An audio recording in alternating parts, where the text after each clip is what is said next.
कभी आपने किसी पुराने गांव की सड़क पर अकेले सफर किया है, रात के वक्त, जहां चारों तरफ सन्नाटा हो और हर पेड़, हर झाड़ी जैसे कुछ कहना चाहती हो। ऐसे ही एक गांव की कहानी है, महाराष्ट्र का एक शांत कस्बा मसवड़। नाम शायद आपने कभी सुना भी ना हो, लेकिन इस गांव में जो हुआ उसे भूल पाना आसान नहीं। साल था 1998 और ये कहानी शुरू होती है एक नौजवान अफसर से, राहुल। पुणे से आया था, दिल में कुछ साबित करने का जज्बा लिए, पर अंदर कहीं एक अधूरापन था, एक दर्द जो उसके पिता की मौत के बाद कभी गया ही नहीं। वो चाहता था इस गांव के किसानों की मदद करके शायद अपने ज़मीर का बोझ थोड़ा हल्का कर पाए। पर उसे नहीं पता था कि जिस गांव में वो आया है वहां की जमीन सिर्फ सूखी नहीं है, वो दबी हुई कहानियों से भरी है। और उनमें सबसे डरावनी कहानी थी आधी रात को दिखने वाली एक भूतिया बैलगाड़ी। जी हां, बैलगाड़ी, बिना आवाज के चलती हुई, बिना निशान छोड़े हुए। कहते हैं अगर किसी ने उसका पीछा किया तो फिर कुछ न कुछ अनहोनी जरूर हुई। अब आप सोच रहे होंगे, भूतिया बैलगाड़ी, सीरियसली? राहुल भी यही सोचता था। उसे लगता था कि यह सब सिर्फ गांव वालों के डर और अंधविश्वास की उपज है। लेकिन फिर उसकी मुलाकात हुई अंजलि से। 26 साल की स्कूल टीचर, जिसने बहुत कुछ खोया था पर फिर भी अपने गांव से जुड़ी रही। वो फोक कहानियां सुनाती थी और साथ ही राहुल की प्रैक्टिकलिटी को चुनौती भी देती थी। उनके बीच धीरे धीरे एक कनेक्शन बनने लगा और यहीं से उस रात की कहानी शुरू हुई जब राहुल ने पहली बार सुनी वो चर की आवाज, और अगली सुबह उसी खेत की फसलें गोल घेरे में बर्बाद मिली। अब राहुल का क्यूरियोसिटी बढ़ चुका था और अंजलि ने उससे कहा, यह सिर्फ कहानी नहीं है, ये एक चेतावनी है। और फिर एक टीम बनी, अंजलि, राहुल और 3 और लोग। विक्रम, एक ब्लैक स्मिथ जिसे अपने भाई की गुमशुदगी अब तक डराती थी। लक्ष्मी, एक बुजुर्ग बुनकर जो बचपन में इस बैलगाड़ी को देख चुकी थी। और संजय, 22 साल का मैकेनिक जिसे रोमांच की तलाश थी, पर उन्हें नहीं पता था कि जो रहस्य वो सुलझाने जा रहे हैं वो तो सिर्फ एक भूत की कहानी नहीं थी।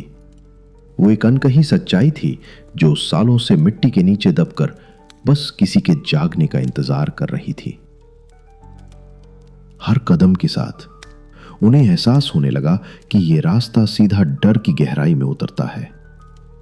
ये कोई हॉरर फिल्म नहीं थी जहां भूत सिर्फ चीखते हैं और भाग जाते हैं। यहां डर धीरे धीरे रगों में उतरता था, जैसे कोई अनदेखी नजर हर वक्त उन पर टिकी हो। अंजलि की कहानियां अब अफवाहें नहीं, संकेत लगने लगी थीं। विक्रम की खामोशी में अब गुस्सा नहीं, अपराध बोध झलकता था। राहुल, जो सब कुछ विज्ञान से समझना चाहता था, अब खुद शक के घेरे में था। और फिर एक रात जब सब सो रहे थे, राहुल की नींद एक अजीब सी सरसराहट ने तोड़ी। दरवाजा आधा खुला था, मेज पर कुछ रखा था, एक टूटी हुई बैलगाड़ी की नुकीली लकड़ी जिस पर सिर्फ एक शब्द लिखा था, जाओ। अब यह सिर्फ अफवाह नहीं रही, अब मामला व्यक्तिगत हो चुका था। ये 5 लोग अब एक ऐसे रास्ते पर थे जहां से वापस आना शायद मुमकिन ना हो। उस रात के बाद सब कुछ बदल गया। राहुल की आंखों से अब वो ठंडी तसल्ली गायब हो चुकी थी। अब उसमें डर नहीं, जिद दिखती थी। अगर ये कोई साजिश है तो मैं इसका चेहरा देखना चाहता हूं, राहुल ने कहा, कसम खाकर। संजय, जो पहले सब कुछ मजाक में लेता था, अब हर बार बैग में कैमरा रखने से पहले 2 बार सोचता था। अंजलि ने मंदिर में जाकर एक दिया जलाया, ना किसी भगवान से मांगा, ना किसी डर से कापी, बस रक्षा की उम्मीद थी। उसने पहली बार राहुल से कहा, यह सिर्फ एक आत्मा नहीं है, ये इंसाफ की मांग है। लक्ष्मी ने वो पुराना किस्सा सुनाया जिसे अब तक लोग सिर्फ चाय की दुकानों की गप समझते थे। 1960 का साल था। शंकर नाम का किसान गरीब था पर जिद्दी। एक दिन उसकी बैलगाड़ी उलट गई और वो वहीं दबकर मर गया। मरते वक्त उसके मुंह से निकला था, मेरा खेत मेरी जान ले गया, अब कोई और इससे न बचे। लक्ष्मी की आंखें नम थीं, जैसे वो उस दिन को आज भी महसूस कर रही हो। कुछ पल तक कोई कुछ नहीं बोला। सन्नाटा था और उस सन्नाटे में सिर्फ एक बात गूंज रही थी, शंकर की आखिरी सांसें और उसका अधूरा बदला।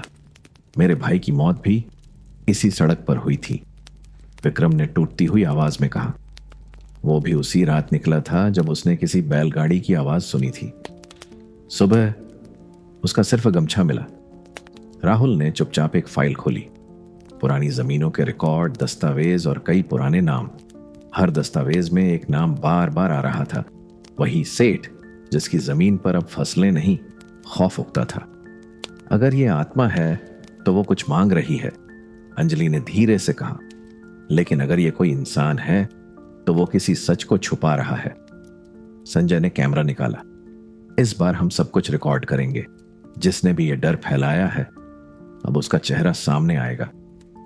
राहुल ने सभी की ओर देखा। उसके चेहरे पर अब न शक था न डर, सिर्फ एक इरादा था। आज रात हम उस सड़क पर जाएंगे और जो भी हो उसका सामना करेंगे। विक्रम ने हथौड़ा उठाया। संजय ने ट्राइपॉड कसकर पकड़ा। लक्ष्मी ने एक पुराने पोटली से ताबीज निकाला और अंजलि ने राहुल का हाथ पकड़ा। रात का इंतजार शुरू हो चुका था। रात के ठीक 12 बजे का समय था। आसमान में चांद नहीं था, बस काली घनी रात और चारों तरफ फैला सन्नाटा। पांचों लोग, राहुल, अंजलि, विक्रम, लक्ष्मी और संजय, मनहसवाड़ की उस बदनाम सड़क पर खड़े थे जहां हर कहानी की शुरुआत और हर डर का अंजाम लिखा गया था। राहुल के हाथ में एक लालटेन थी। उसने वो नक्शा कसकर पकड़ा था जिसमें शंकर के पुराने खेतों का जिक्र था। यही जगह है, उसने नक्शे की ओर इशारा करते हुए कहा, जहां शंकर की आत्मा बंधी हुई है। विक्रम ने चुपचाप हथौड़ा निकाला। उसके चेहरे पर डर नहीं था, बस एक गहरा बोझ था, भाई की गुमशुदगी का और अब उस सच्चाई का जिससे वो सालों भागता रहा। संजय ने कैमरा ऑन किया, ट्राइपॉड सेट किया और रिकॉर्डिंग शुरू कर दी। लक्ष्मी ने अपनी झोली से एक ताबीज निकाला जिसे गांव के पुजारी ने खास उसी आत्मा को शांत करने के लिए दिया था।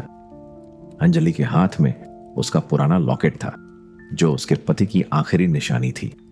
उसने उसे सीने से लगाया, मानो कह रही हो, आज मैं अकेली नहीं हूं। और तभी एक अजीब सी ठंडी लहर सबके बदन से गुजरी, जैसे हवा ने खुद थमकर कह दिया हो, वो आ रहा है। लालटेन की लौ डगमगाने लगी और फिर सड़क के दूर कोने से एक आवाज आई, लकड़ी के चरमराने की, जैसे कोई बैलगाड़ी धीरे धीरे उस तरफ बढ़ रही हो। कोई बैल नहीं था, कोई इंसान नहीं, बस एक गाड़ी जो हवा में चल रही थी। उसके पीछे धूल नहीं उठ रही थी, उसके पहिए जमीन को छू ही नहीं रहे थे, फिर भी चल रही थी उसी की ओर। राहुल ने हिम्मत जुटाकर आवाज लगाई, शंकर, हमें तेरी बात सुननी है। लेकिन गाड़ी नहीं रुकी। उसका ड्राइवर एक साया, बिल्कुल काली परछाई जैसा, सिर्फ 2 आंखें, खाली, गहरी और बेचैन। उसने एक उंगली उठाई, सीधे विक्रम की ओर। विक्रम की आंखें फैल गईं, उसका शरीर कांपने लगा। वो जानता है, साया बोला। उसकी आवाज हवा में नहीं, हर किसी के अंदर गूंज रही थी। वो जानता है कि उसका भाई मेरी मौत का हिस्सा था। राहुल ने चौंक कर विक्रम की ओर देखा। क्या यह सच है? विक्रम ने चुपचाप सिर झुका लिया।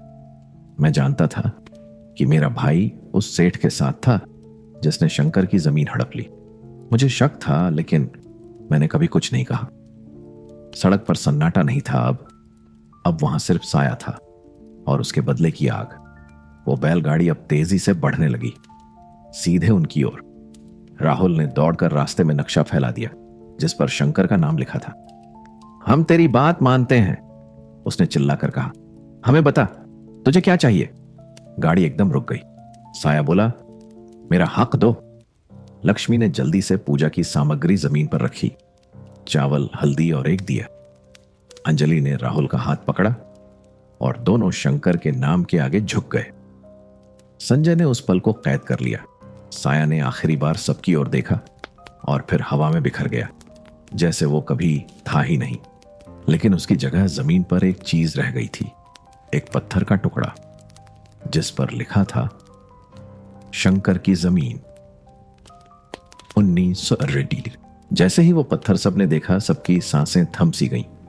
वो कोई आम पत्थर नहीं था, उस पर खुदा हुआ था शंकर की जमीन 1980।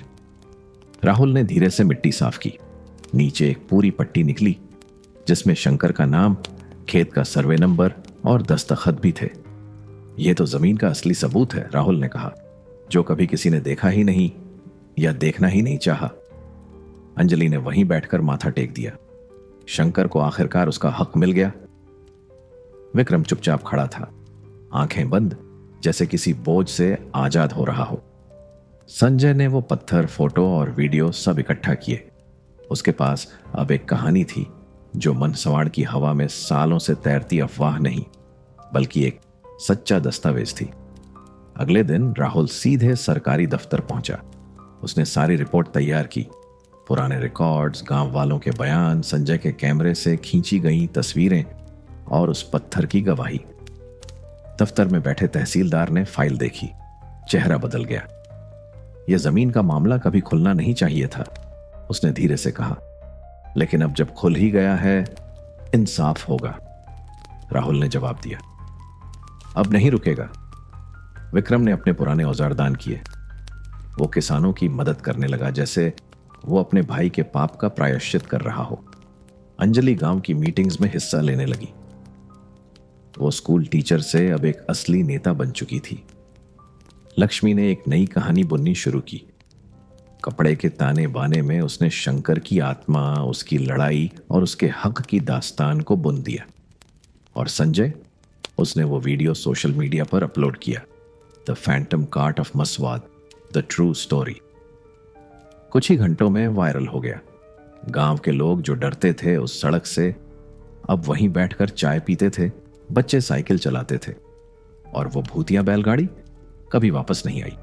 लेकिन कभी कभी शाम के वक्त जब हवा एकदम शांत होती है तो एक हल्की सी आवाज आती है, जैसे कोई पुरानी बैलगाड़ी धीरे धीरे उस रास्ते पर चल रही हो। पर डर नहीं लगता। वो आवाज अब डर की नहीं, किसी को इंसाफ मिलने की तसल्ली की है।